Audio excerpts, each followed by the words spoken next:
It's time for To the Max Sports, where we talk about sports. They're just two guys, Max and Drew, in a bar talking all things sports. Well, without the bar. And the beer. Wait, why aren't we in the bar? Hello, and welcome to the Max Sports. Y'all know what time it is. It's time for To the Max Sports. I am your host, Drew, along with, we brought back Ed the Alien. Udaldo, if you say your Spanish correctly. Udaldo. Not Eduardo, not Ududu, it's Udaldo. I only speak two languages, English and bad English. When they were banned bad English, they were pretty good in the 80s. Yeah, man. Well, guys, do us a favor. Let's get to the formalities out of the way. Please hit that like and subscribe button if you like our content. We like to have a lot of fun, scatter shoot. Brought our friend in again today by popular demand. You can see us on YouTube because I do have a voice for radio. Crabs? Well, that too, you know. You want to hear a story about crabs? True story? Let's hear another Ed story. You want to hear a crab story? True story. Back when I was like 16 years old, I was working in Phoenix, Arizona. I was working at the Desert Inn, which was run by the Mafia at the time, right off of Thomas at 24th, you know. And I see this girl, you know, dance or swimming in the water, you know. So being the busboy that I am, 16 years old, you know, I ended up going out with her, you know. And we went to some cheap hotel and... You know, and I didn't really, and then about a week later, I left to go back to Denver, and I took those crabs with me. So they went on a first class trip to Denver, you know. Okay. So, you know, and I didn't know how to get rid of them. I asked my sister, how do you get rid of crabs? She said she went to a doctor. I said, screw it. I ain't got money to go to a doctor. So I got some tick spray, and I sprayed it down there, and they're gone. Well, that was my story. That was a good intro for the show, okay? I was going to tell you just pour gasoline on it and then start it on fire. Hell, that'll take care of everything. Oh, that'll take care of everything, yeah. So one thing I will never admit to whether or not I kite crabs, although I may say it probably was a rite of passage in the 80s. But yeah. But I will say this, when I do make all my food, I make it from scratch. There we go. I've never been to a doctor diagnosed with crabs, so I've never had crabs. Good. It's okay. I've also never had COVID. I've never tested positive. We had 25 vaccine shots, so how could you have gotten COVID? Only three. I take all the shots, so we're talking sports. So far, if you like our content, hit that like and subscribe. If you're still sticking around when we're going to talk about sports. Okay. Yeah, right. Enough about crap talk. So let's talk about the Cowboys, man. I'm wearing my cowboy outfit. You know, we're going to talk about Cowboys first. Apparently, Drew doesn't care about the Cowboys. Hey, he doesn't. He told me push that button every time. But I do follow Cowboy news, and that's good. They did sign Zach Martin. Yeah. To protect Dak's blind side. Blind side, yeah. Okay. So that's pretty significant. I mean, he deserves some. He deserved the money he got. He didn't. He was significantly underpaid. No, he didn't. He was under contract. Wow, that's a lot of money. $39 million. Hey, they thought enough of his. $39 million. Come on. They thought enough of his contract to tear it up and rewrite it. See, I'm of two minds about this whole thing. You sign a contract for 4 years, and once you get out of your guaranteed money, you want to renegotiate that shit. Yeah. Stop whining, you little babies. I would argue that Zach Martin is more important to the Cowboys than Dak Prescott. Yeah, that's true. So now Dak's only going to have 15 interceptions this year instead of 20. You know those scratch-offs? I've won. I won a Dak Prescott signed autographed jersey. It's my third one. I won a Winton one. I won a Lawrence one, and the Winton I sold, and the Lawrence that was probably your most valuable one. The Winton was, I didn't realize that. I sold it to Anthony. I heard a story about somebody with an autographed Dak Prescott jersey. He was driving in, he walked into a store, he needed to get some stuff, left his doors unlocked. When he came back, he had two. Well, my daughter wanted it, so I said, what are you going to do with it? Wear it? I said, it's got an autograph. So I said, look, talk to the dry cleaner. I said, you can have it, wear it. I don't care. But, no, I mean, to your point, I actually think Dak is going to be better, at least statistically this year. But I was thinking about this. Yes, the Cowboys have had the second or third best record over the last 2 or 3 seasons. But when it counts, when the lights are the brightest and it's win or go home, Yeah, we usually go home. they seem to suck balls.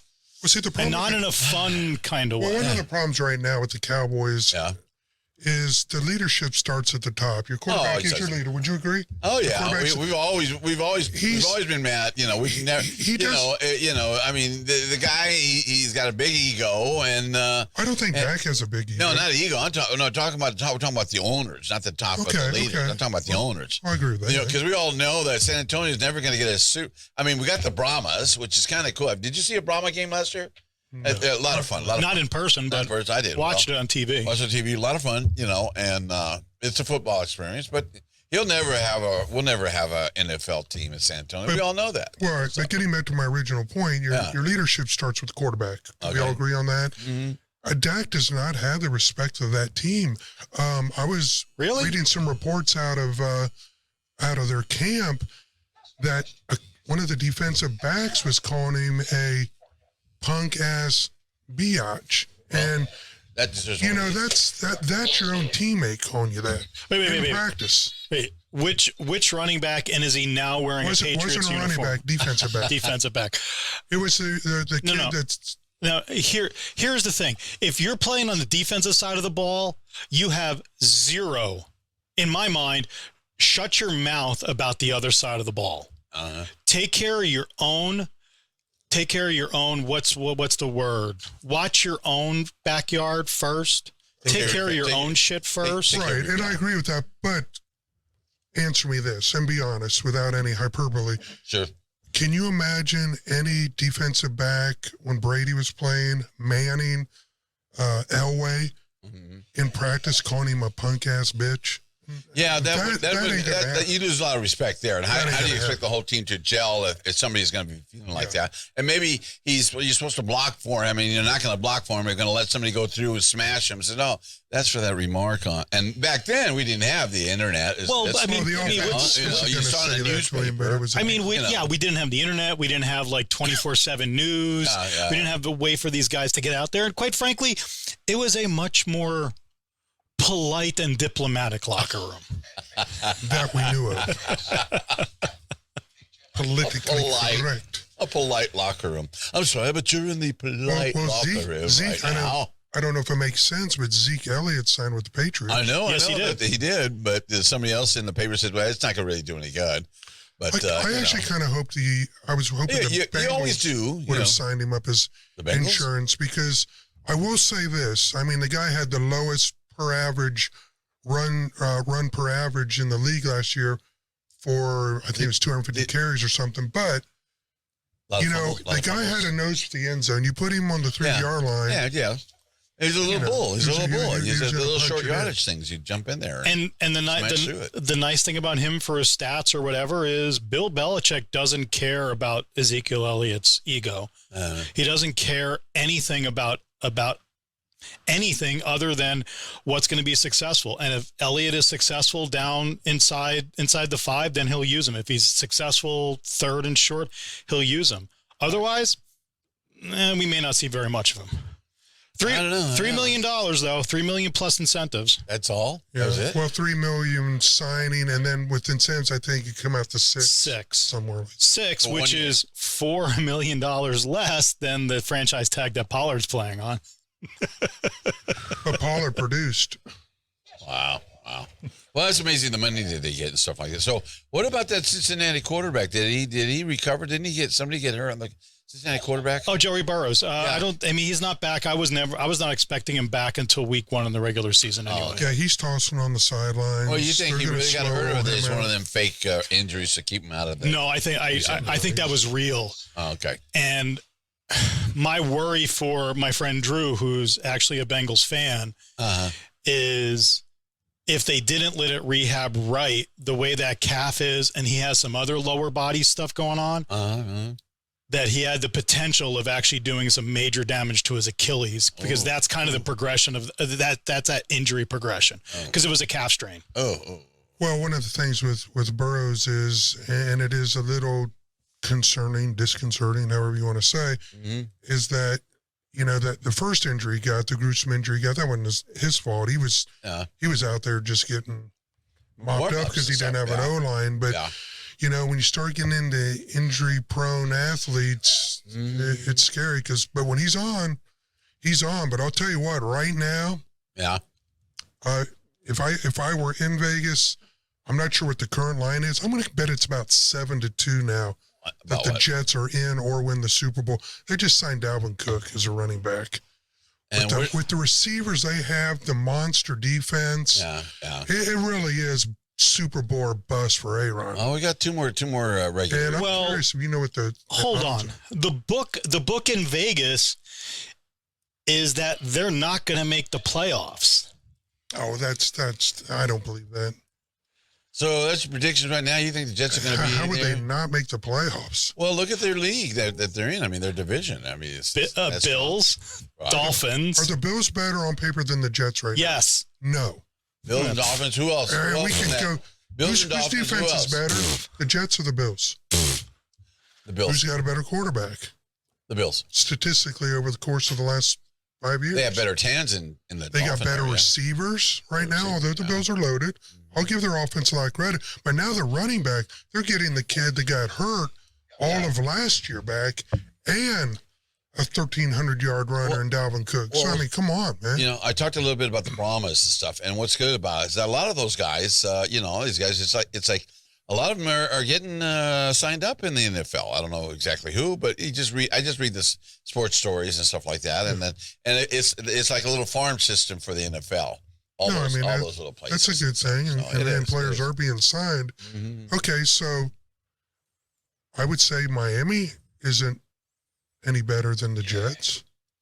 I actually wouldn't say that the Bengals right now are any better than the Jets. I had a list of the power rankings, and I meant to bring them. But, so leaving the AFC East, I have 3 teams in the AFC North that I think are good playoff candidates. Okay. I think we could have 3 teams in the AFC North for the playoffs. Okay. The Ravens, the Browns, and the Bengals. And I wouldn't disagree with that. The AFC South, like the NFC South, is just a morass of competitive stupidity, and they can't win themselves out of a paper bag. So then we go to the AFC West. Okay. And by the way, we need to have a team from the AFC South in the playoffs that's by the rules, even though I don't agree with them. AFC West, Chiefs are going to make the playoffs. Of course. Chargers are going to make the playoffs. They're pretty good. So for the Jets to make the playoffs, the Jets have to win their division. And I don't think it's going to happen. Well, Broncos did have. They did say that Wilson did look kind of sharp last week, or he was looked kind of sharp smooth. As a 35-year-old kid. I mean, he played probably for the whole quarter or something like. Yeah, he was playing against the third string or something like that. Well, but, there was, I saw a little light at the end of the tunnel, and it's a small light, but we want to expand it to, they got a good coach now. And he changed his preseason routine. He didn't go to Luby's. He didn't do the all-you-can-eat buffet as much as he did last year. Well, let's talk about the NFL debuts of some of our rookie quarterbacks. And I said last year that I was not particularly impressed with this rookie crop. I think everybody's hunger to find that Patrick Mahomes and that Jalen Hurts is out there. But I don't think any of these quarterbacks that were picked in the first round are really going to be impactful players 5 to 7 years from now. Or 7. Possibly. And I'm talking about, and none of them, when I say none of them, when I'm talking Richardson, I'm talking Stroud, and who's the other kid I'm missing? Bryce Young. They really had, let's just say, inauspicious debuts, not very impressive. Now, does one exhibition make a season? Absolutely not. And I actually think Stroud will do better this year than Bryce Young. Richardson's your project. He could turn into Jalen Hurts, or he could turn into RG3. Richardson definitely needs some seasoning, and it looked like for Richardson, to me, the game was too fast for him. That's surprising coming from a fast player, but it may be too fast for him. And I think if you hadn't played any kind of pro sport, or no, I didn't play pro sports, but if you played any kind of sports where you had to elevate, the game does become slower as you get used to the nuances of the game, as you start reading defenses, as you start getting more comfortable. And that's the thing. And it's always my thing about a rookie quarterback and laying so much on him. The problem is it's an economic one of why we put so much reliance on these quarterbacks coming right out of the draft and playing on their rookie deal. Yeah. Because on their rookie deal, it's a really, really good deal for the team. I need to get value out of that player over the first 4 to 5 years, depending whether it's a first round or not. That being said, remember that Richardson in college may have played against defenses with 1, maybe 2 players out of 11 that were going to be possible pro level. Now he's playing against 11 men that are professional level football players. The speed of the defenses, the speed at which they adjust, that's the speed I'm talking about. And I think you're talking about a little bit too. So as he gets more experience, and I don't expect him to have experience. Well, there's the one thing he has over the other 2 quarterbacks is the ability to tuck and run the ball 15, 20 yards. Now, the Colts thought enough of him that they've already said he's our starting quarterback. They made that announcement a couple of days ago. Well, what gets me, which I think surprised even him. You're talking about quarterbacks and stuff like that, and like they got this the quarterback now for UTSA Roadrunners. Mm-hmm. I mean, this is as I understand it, the paper said this is his 7th year of being in the college program here. This is last year, I think he was a quarterback or maybe he's a running back. You know what I'm talking about? Yeah. You know, and how they do that? I mean, going to school for 7 years. Is he getting a doctorate or something like that? I know he's doing that to play football, but it's just, no. Hold on. I'm confused. There's weaving 101. What? There's weaving 101. I was in bowling. Advanced weaving 201 and 202. There's offset weaving 303 and 304. There's a lot of weaving classes he needed to take. Oh, yeah, obviously. Very complicated stuff. But it's, since you said that, speaking of 5-year seniors, guess which rookie quarterback had his best debut and looked very good? Stetson Bennett. Stetson. Hat. Stetson. Stick in the hat. And where does he play? Where does he play for? That's Georgia. He played for Georgia. And took him to a title. He's like 26, 27 Who's he going to play for? Who's playing for? What is it? Stump the Chump? I can't remember. I don't know. I'm just wondering. I just saw the stat line. That's a good one. I saw the stat line on him. And he had and my boy Clayton Tune out of the University of Houston, which I said would be the sleeper in the draft, had a very good debut with the Cardinals. Rams. The Rams. Stetson is playing for the Rams. He actually may get a chance to see some quality minutes. We're going to see what happens with Bradford. And though I will still say I will stand by my prediction pre-draft. Stetson Bennett does not take a snap in the regular season.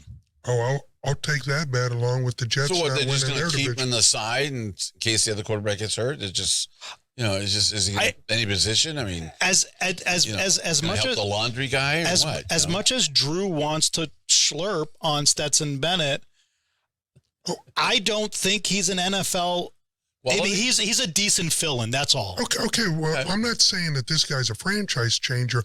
I'm saying out of all the guys that were selected, he's probably the most NFL ready. And you say, well, why, Drew? Why do you say that? Yeah. I'm not saying in the long run, Stroud could be better. Richardson definitely has the talent to be better. But right now, NFL ready to play. The guy played 5 years in college for a major program, led him to a national title. Yeah. And put up some great numbers and had a great exhibition game last week. So, that's just points that I'm trying to make. Now, will he be a Brett Favre Hall of Famer? Probably not. But a good backup quarterback that we're saying, man, 10 years from now, that guy's still playing backup for, the Well, some of them do. The Giants?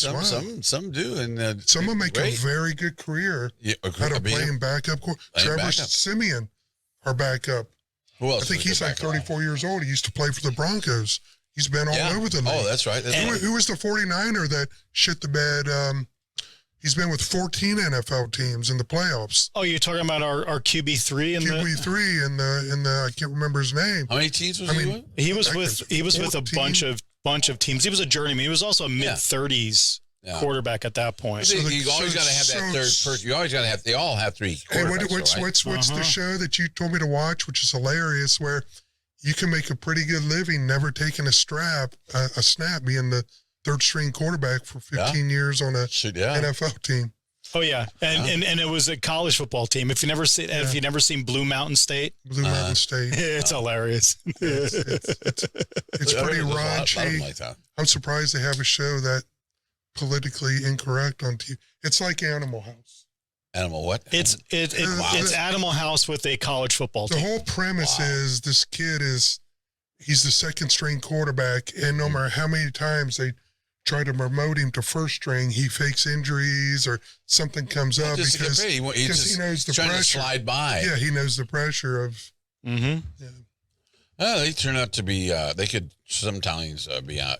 That's why we have a vice president, just in case the main one leaves. We do. You got a vice president that's going to step in to those shoes, but we haven't had that situation. I didn't know we had a president. That has to take care of that now.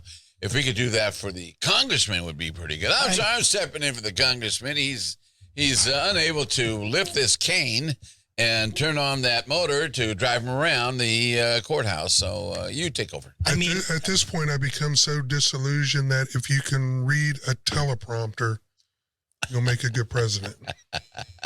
Yeah, right. There's a little more to it than that. I mean, one of the requirements for me for a president, not inciting insurrection against a sitting government, but I'm kind of funny that way. I'm with that, sir. I'm with that. In fact, Stevie on my show, he just loves the Republican Party. I've been thinking about this. Until he goes out. What? What a horrible insurrection! No knives, no guns. No, they had tie down. They had ties. They had the ties. Could the media be mind Jedi-ing-us? Yeah, mind insurrection. Yeah. Okay, let's come back to sports. Let's come back to sports. Okay, I'm sorry. Crabs, politics, sports.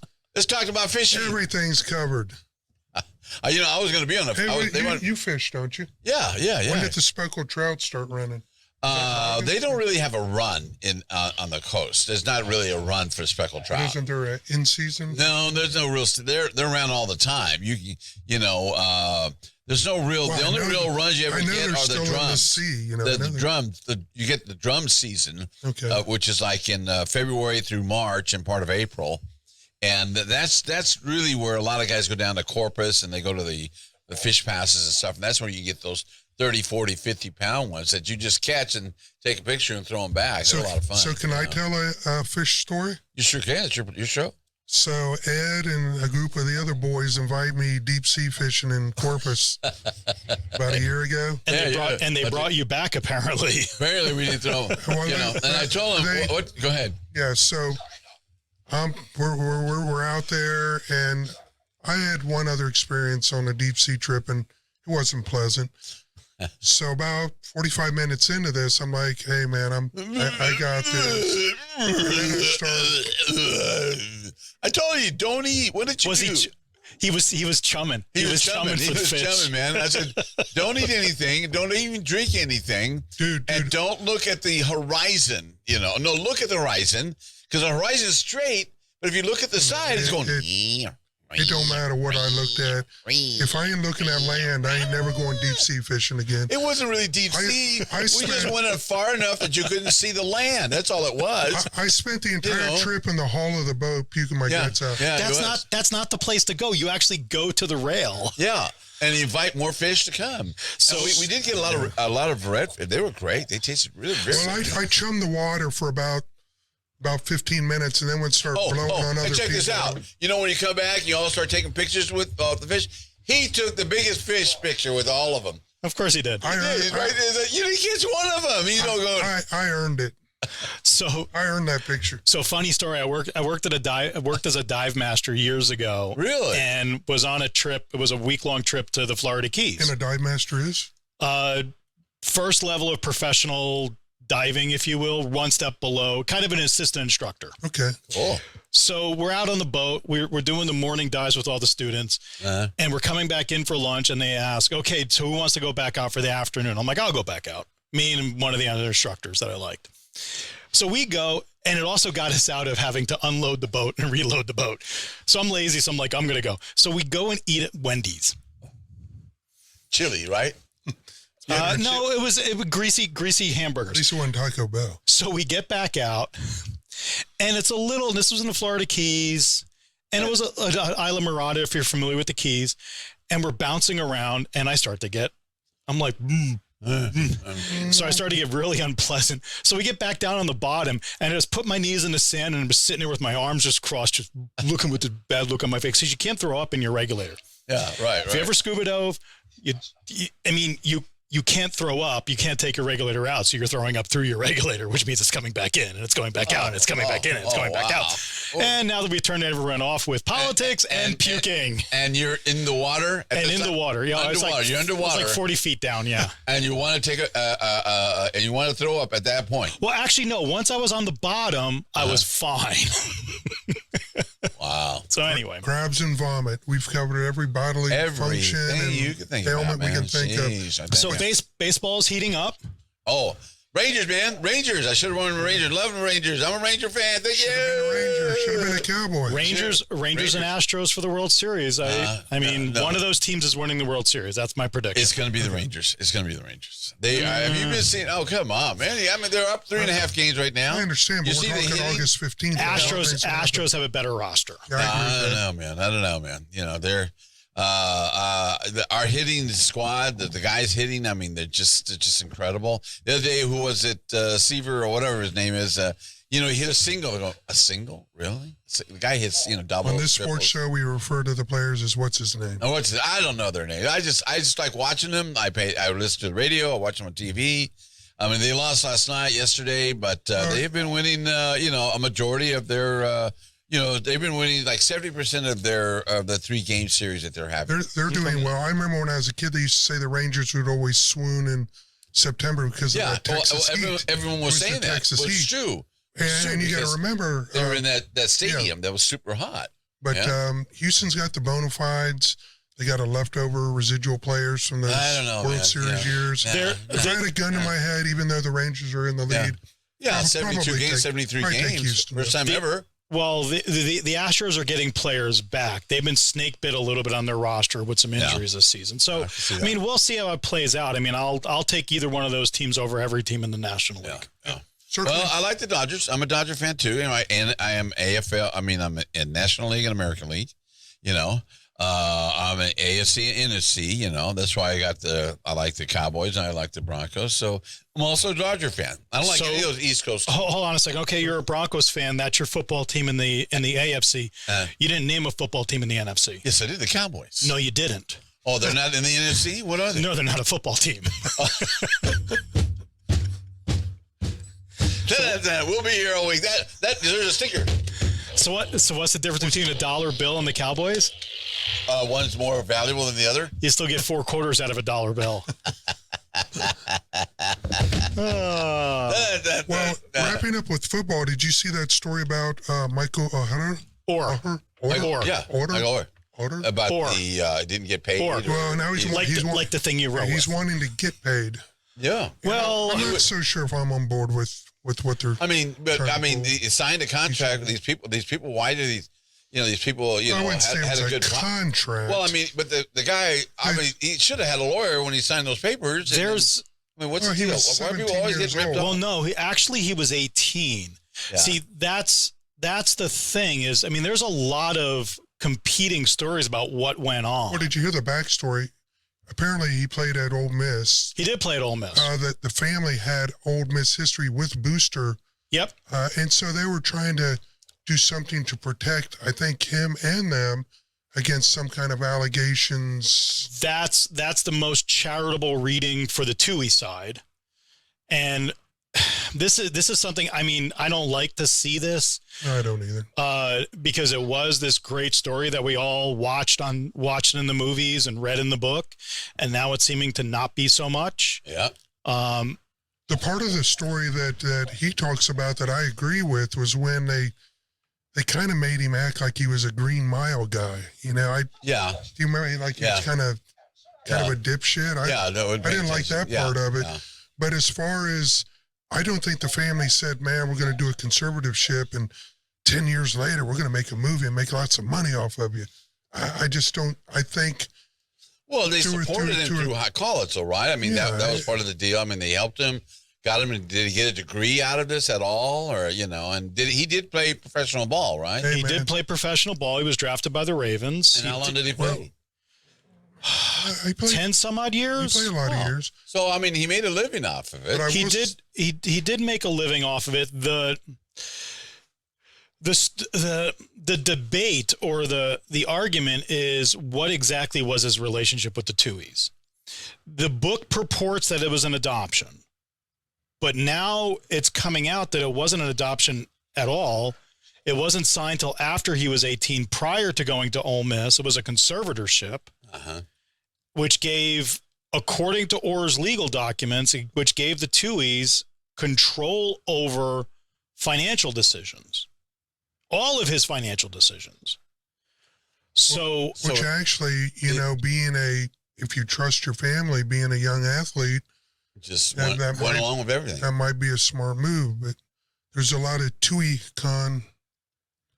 conspiracy theories out there. Well, obviously, maybe he's just hurting for money right now. A lot of those guys are never, you know, never have great advisors and stuff like that. When you're starting to deal with family and unexpected money. And that's why I called Drew 2 weeks ago when they had that big winning and that big lotto winning out there in Florida. And I text Drew and says, Drew, you're the only one I know who lives in Florida. Text me back. Did you win? It doesn't matter. you wouldn't have seen me here, by the way. I wouldn't see you, right? He wouldn't reply to you. He wouldn't reply. He didn't even reply. If I hit the lottery, I'm not talking to my sister. Exactly. But then again, I kind of don't talk to my sister, so it's really not that much of a change from day to day stuff. If I won the $5 or $5 million, it doesn't matter. Yeah. If you won the money, your sister might be talking to you. Yeah.